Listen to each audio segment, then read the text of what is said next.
2.25 quintal सोन्याचा पलंग होता. नामदेवरायच्या बायकोला झोपाया बरं का तोंड्याचा महिना. मला डबल वाटतं रे तुमचं. अर्धा तोळा घातला रे तुमच्या सासऱ्याने, अर्धा तोळा. भाद्रपद आला तरी स्टेटस ठेवतोय. भाद्रपद आला रे, आधी गेला श्रावण गेला, भाद्रपद आला तरी लाडाचा जावाई गेलाय. नको रे दादा, दाखवा एवढं नाहीये आपल्याकडे, खरंच नाहीये. 65 लाखाची सावकारकी आहे तुकोबारायांची. किती लाखाची? आताच नाही मायबाप, 450 वर्षापूर्वी. आताच 10 लाख म्हणजे तेव्हाचा रुपया. अशा हिशोबाने 65 लाख. विचार करा. नका लय करू, आटेकीन तुम्हाला.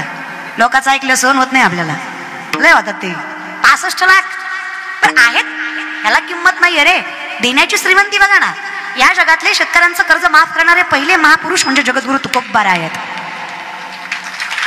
हा, तुम्ही टाळ्या वाजवताय पण माझ्यावर उपकार करताय. दर घे घे दर आली बाई दर घे. तुम्ही मुद्दाम करताय दादा. तुम्हाला वाटतं तुम्ही मला फसवताय. अरे मायबाप तुम्ही फसताय. तुमचं कसं झालंय, एक पोरगा एसटीत चढला, खाली उतरला, मोठ्या मोठ्याने हसायला लागला. शेजारच्याने सहज विचारलं एवढा काय असतो. कंडक्टरला फसवलं. तो म्हणला कस काय. मग म्हणला तिकीट काढलं आणि गेलोच नाही. कळलं त्यालाच कळलं. काय केलं दादा याच्यात. तुका म्हणे ऐसी बुद्धी ज्याची जर त्यावढी दगड बरे देवा. विनंती माझी एवढीच आहे, जर गणपतीची खरंच स्थापना करायची असेल, गणरायांची खरंच स्थापना करायची असेल तर पार्वतीच्या मातीचा, पार्वतीच्या मळीचा गणपती झाला. हे झालं कथानक. हे काय झालं? कथानक. पण शास्त्र माहिती आहे का तुम्हाला? गणपतीचा जन्म कधी होतो माहित आहे? महादेव म्हणजे विश्वास, पार्वती म्हणजे श्रद्धा. महादेव म्हणजे, शेवटपर्यंत लक्षात ठेवा, महादेव म्हणजे विश्वास, पार्वती म्हणजे श्रद्धा. महादेवाचं म्हणजे विश्वासाचं, पार्वतीचं म्हणजे श्रद्धेचं. श्रद्धेचं ज्यावेळेस विश्वासाशी पाणी ग्रहण होतं त्यावेळेस गणपती जन्माला येतो. गणपती कोणतर विवेक. आणि जेव्हा विवेक साधला जातो त्यावेळेस पुरुषार्थ साधला जातो. पुरुषार्थ म्हणजे कार्तिकेय. विश्वासाची आणि श्रद्धेची 2 लेकरं, विवेक आणि पुरुषार्थ. गणपती आणि कार्तिकेय. गणपती कोण? विवेक. विवेक विवेक. जेव्हा विवेक माणसाला मिळतो ना, ज्ञानोबारायांना आम्ही म्हटलं आम्ही साधी विवेकाची काजळी झालो ना तरी हरकत नाही. विवेक व्हावा एवढा ताकद आमच्यात नाहीये. विवेक म्हणजे तेवढंच समाधान, तेवढंच सुख, तेवढंच स्थैर्य. हे विवेक संतांना जमलं. ज्ञानोबाराय तुकोबाराय. बरे झाले देवा निघाले दिवाळे परिया दुष्काळे. विवेक आहे, आत्मिक समाधान आहे. बाह्य समाधानाची गरज. मग विवेक जन्माला यायचा असेल तर विश्वास आणि श्रद्धा एकत्रित पाहिजेत. आणि हे एकत्रित यायचं म्हटल्यानंतर त्याला मानता आलं पाहिजे. आमची अवस्था काय माहित आहे का? मला शोकांतिका वाटते महाराष्ट्राची. आमच्या महाराष्ट्रात जी लोक देवाला मानतात ती मूर्ख आहेत, जी मानत नाही ती शाणी आहेत. की देव बुद्धीची मला तुमच्या. जी मानत नाहीत ती शाणी आणि जी मानतात ती वाऱ्या करतात ती मूर्ख. आणि वाऱ्या करत नाहीत ते शाणे. म्हणजे आपलं कसं आहे, टाकल्यावरची केस काढून काढून टाकल्यावर केस येईना तरी तिरुपतीला मरत. अरे देव आळंदी पायथ्याला आहे दादा, तिथे जा. ज्ञानोबाराय तुकोबाराय समजून घ्या. विश्वासाने सांगते मायबाप. माझ्या ज्ञानोबाराय माऊलींच्या चरणावर समाधीवर आजपर्यंत जणे जणे मस्तक ठेवलं ना, माझ्या माऊलींनी त्याच्या मस्तकावर यशाच्या रेखाटल्याशिवाय सोडल्या नाही. हा विश्वास माझा ज्ञानोबारायांवरचा. मला आपल्याला संत कळत नाहीत, आपली लोक कळत नाहीत याचं वाईट वाटतं. आपल्याला आपला धर्म समजत नाही रे. आमच्याकडे ज्या देवाचा प्रचार जास्त आहे त्या देवाला गरज जास्त आहे. खरंय का खोटं? खऱ्याला खरं म्हणीत जा. पाडळीकर पाया पडते तुमची. खऱ्याला खरं तुका म्हणे सत्य कर्मा भावे. आपल्याकडे असंच आहे. इमानदारीने सांगा, लालबागचा राजा काय, दगडूशेठचा गणपती काय, आणि तुमच्या गावातलं गणेशाचं मंदिर काय, आणि तुम्ही घरी बसवलेला देव काय, सगळं सारखंच आहे, फक्त तुमच्या मानण्यावर अवलंबून आहे. हे तुमची नीतिमत्ता आहे की मला त्याला पाया पडायचं नाही रे दादा. सर्वा गटीरामध्ये हा देही एक सूर्यप्रकाशक सहस्त्ररश्मी. ही ताकद आहे आपल्याकडे. मग त्याने मुक्तीचारी साधी आल्या, गरज नाही आम्हाला. हरिपाठा इतकं किचकट काही नाही. ज्ञानेश्वरी ऐकायलाही सोपी, समजायलाही सोपी. हरिपाठ फार किचकट आहे. प्रथम चरण आहे साधी आल्या. साधी आल्या भूतकाळ आहे हा. साधून झाल्या. याचा अर्थ असा नाहीये तुम्ही देवाच्या दरात क्षणभर थांबल्यानंतर तुमच्या 4 मुक्त्या साधल्या जातात. हा अर्थ नाहीये याचा. याचा अर्थ असा आहे, आमच्या संप्रदायात, आमच्या परंपरेत, आमच्या व्यासपीठात माझ्या विठ्ठलाच्या नामात एवढी ताकद आहे की तुम्ही भगवंताच्या दारात क्षणभर जरी थांबलात तरी 4 मुक्त्या साधायची गरज पडत नाही. ही ताकद आहे.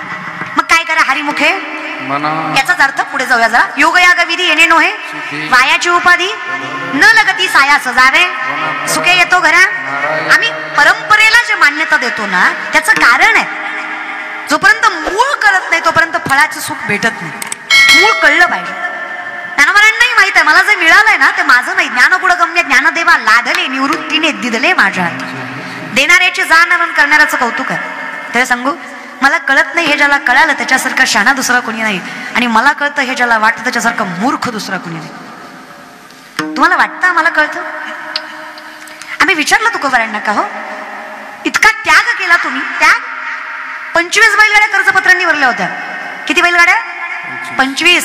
एका कागदावर 100 ते 200 एकरी जमिनी, 300 ते 400 तोळं सोनं तुकोबाराकडे घाण होतो. अशा कागदांच्या किती बैलगाड्या माय? माय किती? बोलत जा ग माय. तुम्ही बोलत नाही असं नाही ग माय. तुम्ही बोलायला लागले क्या क्या गलीला कळतं कुणाची सून भांडती. बोलता ग माय तुम्ही, फक्त इथं बोला. लेक आहे म्हणून बोला. किती बैलगाड्या? 25 ग माय. विचार करा किती संपत्ती आहे. सगळी इंद्राणीमध्ये बुडवली ग. लोकांनी म्हणले मूर्ख की काय तुकोबारा आहे, हातचा घास काढलाय तुम्ही. एवढी श्रीमंती तुमची, तुम्ही इंद्राणीमध्ये कर्जपत्र बुडवली आहेत. असं काय आहे त्या विठ्ठलाच्या नावात की अख्खी संपत्ती तुम्ही वाया घालवली? म्हणजे जी ताकद पैशात नाही ती विठ्ठलाच्या नावात आहे का? असं काय आहे? तुकोबारा म्हणले कसं सांगू तुम्हाला, गाढवाचे घोडे आम्ही करू दृष्टी पुढे, एवढी ताकद माझ्या विठ्ठलाच्या नावात आहे. गाढवाचे घोडे आम्ही करू दृष्टी पुढे, तुमच्या डोळ्या देखत गाढवाचं घोडं करू इतकी ताकद विठ्ठलाच्या नावात आहे. लोक म्हणले महाराज बोलायचं म्हणून ऐकता म्हणून काही बोलता का? तोंडाला येतं म्हणून काही बोलायचं? गाढवाचं कुठं घोडं होत असतं का? पाळली का? गाढवाचं घोडं होतं का? होतं का? नाही. काय म्हणता मायबाप समोर बघा ना. कळलं त्यालाच कळलं. अरे दादांनो आम्ही गाढवच आहे, गात्यानेच घोडे झालोय. आणि कौतुक आहे मला. मला माझ्या मित्रमैत्रिणी विचारतात तुझं वय काय? अगं तू करती काय? तुझ्या वयात मस्त एन्जॉय करायचा, जिने के हे 4 दिन बाकी हे बेकार दिन, मस्त लाईफ जगायची, स्टाईलिश राहायचं, जवानी त्यावर जगून घ्यायचं. म्हातारपणी आहेच की इटाली. मला नवल वाटतं खरंच. मला दादा कधी कधी नवल वाटतं. माहिती तुमच्या घरात देवघर आहे? देवघर आहेत ना? आहेत. पूजा करता माय? करता? फुलं वाहता माय?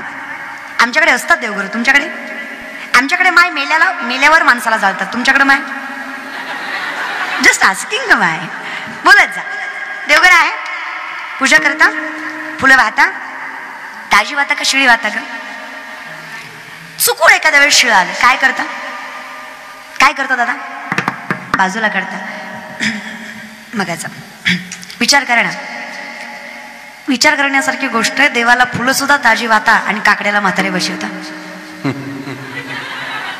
काय परमार्थ दादा. काकडा असा माणूस म्हणतो की अख्ख्या गावाला कळत नाही कुठला अभंग चालू आहे.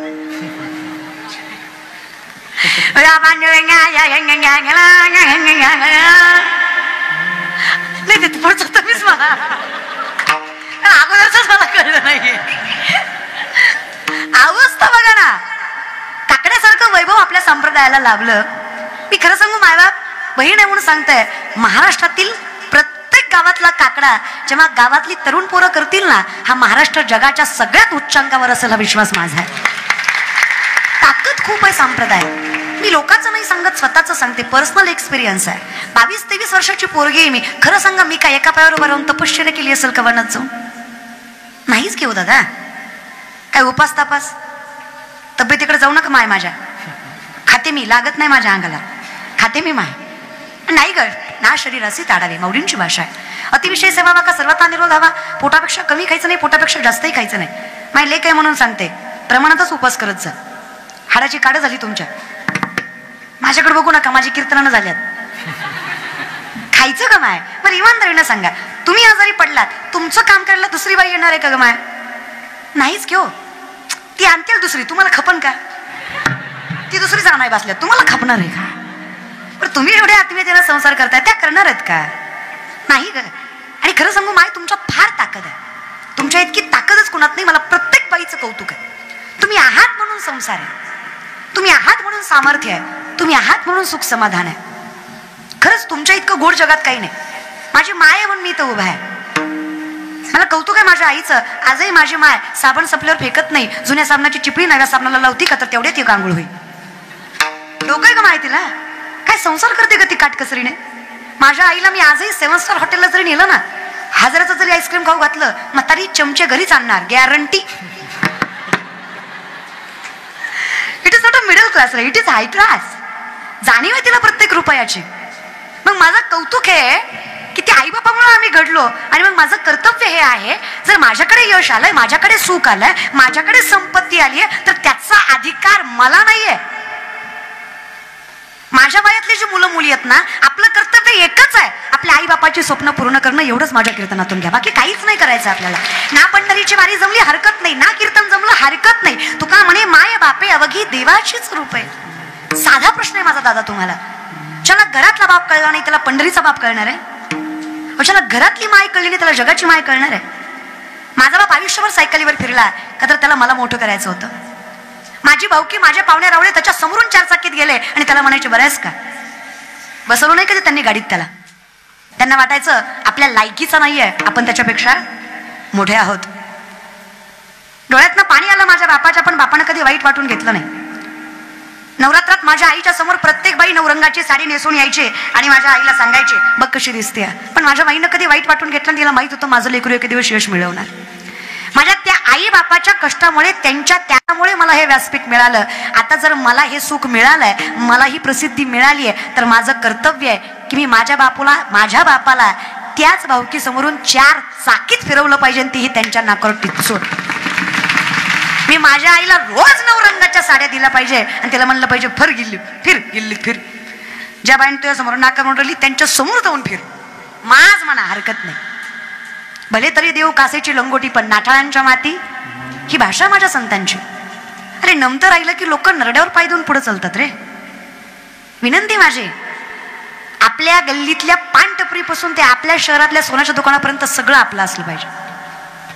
इथं दुकानं ती टाकतायत, घड्या घालाय आपली पोरं ठेवतात, पण एवढंच आहे. हे सगळं कधी होईल माहित आहे? आज मला जे मिळालं त्याचं कारण आहे मायबाप. मला माहित आहे आमच्या घरात विठ्ठल आहे, आमच्या मुखात विठ्ठल आहे, आमच्या मनात विठ्ठलाची स्मृती, आमच्या दारात तुळस आहे, आमच्या हातात ज्ञानेश्वरी आहे. आम्ही गाथ्याचं समर्थन करतो. लोक म्हणतात देवाचं नाव काय देतं? आम्ही फक्त जगाच्या मालकाला आमच्या मनात जागा दिली. जगाच्या मालकानं प्रत्येकाच्या मनात आमच्या विषयी जागा निर्माण केली. अजून काय द्यावं जगाच्या मालकाने? मी फक्त त्याला मानलं, त्यांना भाग पाडलं जगाला मला मानायला. काय द्यावं? प्रसिद्धी दिली, संपत्ती दिली, सत्ता दिली, वैभव दिलं, स्थैर्य दिलं, धैर्य दिलं, ही सगळं भोगता येईल एवढं समाधान दिलं. लोक म्हणतात देवाचं नाव काय देतं? संकट येतातच रे. जगात अशी कुठलीच गोष्ट नाही जी संकटाशिवाय मिळते, आणि जी संकटाशिवाय मिळते ती टिकत. एरंडाचं झाड जेवढं लवकर वाढतं दादा तेवढंच लवकर मोडतं. काय म्हणणं आहे तुमचं? एरंड माहित आहे? खूप पटपट वाढतं ते, पण मोडतंही तेवढ्या लवकर. यश पटकन नाही मिळालं पाहिजे. आज 18 वर्ष झालं मी कीर्तन करते त्याला. या 2-3 वर्षात नाव आहे माझं. मंथोनी न म्हणता तैसे गे अनंता वाया व्यर्थ कथा सांडी मार्ग. कष्ट केल्याशिवाय कोणाचाच लाभ देत नाही. शास्त्र सांगतं उद्यमेन ही सिद्धांती कार्यानी न मनोरथ आहे नाही सुप्तस्य सिंहस्य प्रविशंती मुखी मृग. झोपलेल्या सिंहाच्या तोंडात स्वतःहून हरीण जात नाही. कष्ट न करता कोणाचाच बाप देत बिलकुल नाही देत. कष्ट करायचं रे पोरापोरींनो. मनगटात सामर्थ्य असेल ना, आई वडिलांची आशीर्वाद असतील ना, आणि संतांची कृपा झाली ना, ह्या जगात हिंमत नाही आपल्याला अपयश द्यायची. आणि जेव्हा देव मानतो ना त्यावेळेस जगाला मानावं. ज्यावेळेस कृपा हरीची होते ना त्यावेळेस जग नाकारून चालत, जगाला नाकारून चालत नाही. मग माझ्या विषयाकडे या.